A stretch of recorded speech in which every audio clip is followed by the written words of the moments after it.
looks like Broadcom may potentially be at the table. Jenny, others, TSMC as well. Take us through some of the details that came up in this Wall Street Journal report.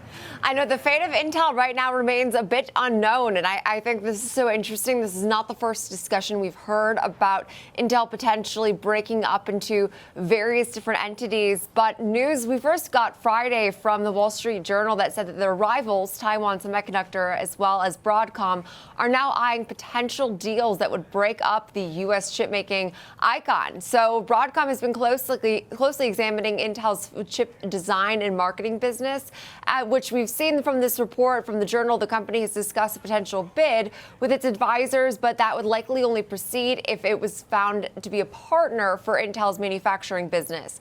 TSMC, on the other hand, which is the world's biggest contract chip maker, has separately really studied controlling some or if not all of their chip plans, potentially as part of an investor consortium or other structure per this report. But Broadcom and Taiwan Semiconductor are not working together, and so far these talks have been fairly preliminary and largely informal. We actually haven't really heard any word from Intel, Broadcom, Taiwan Semi, or the White House, which is now being seen about concerned regarding the fate of the company, as this would be critical, per the report again, to national security. So the White House administration is also involved. We do know that Intel's right now interim executive chairman has been leading these discussions with possible suitors. But a White House representative did say to Reuters on Friday that President Donald Trump's administration might not be actually supporting Intel's U.S. chip factories being operated by a foreign entity after this was first reported from Bloomberg. So it will be interesting to see how this ends up shaking out. Of course, we know Intel had a pretty stellar week last week. We had 4 straight sessions of gains, which was its best winning streak since 1987, which is just a crazy stat in and of itself. But can this momentum keep going? Right now, looking like at least some positive news, I guess, depending on what side of the coin you're on. But the restructuring of Intel is definitely happening. What that looks like, I think, still remains unknown, Diane.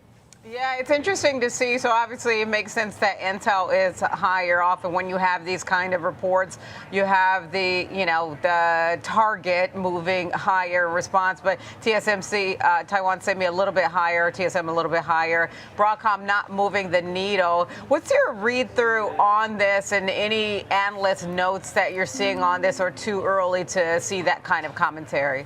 Well, so actually, I was reading one note that was probably from the most optimistic take I had seen yet, and it's really highlighting the fact that right now, sure, there's still regulatory and feasibility concerns, but Broadcom, especially being interested in some of their design assets, is seen as a good thing. I'm not sure necessarily what this analyst, they have a hold rating. So, I was reading what I thought was pretty optimistic, because they were like, hey, the takeover tantrum is gathering speed. This is a good thing. Well, the stock does face rating pressures. Its advancements in acquisition talks and maintaining a relatively cheap value makes it right now an attractive candidate. So we will have to see how this fans out. That's per a Seeking Alpha analyst, but so far it seems like this is being perceived well, and of course we had the weekend to somewhat digest the headlines.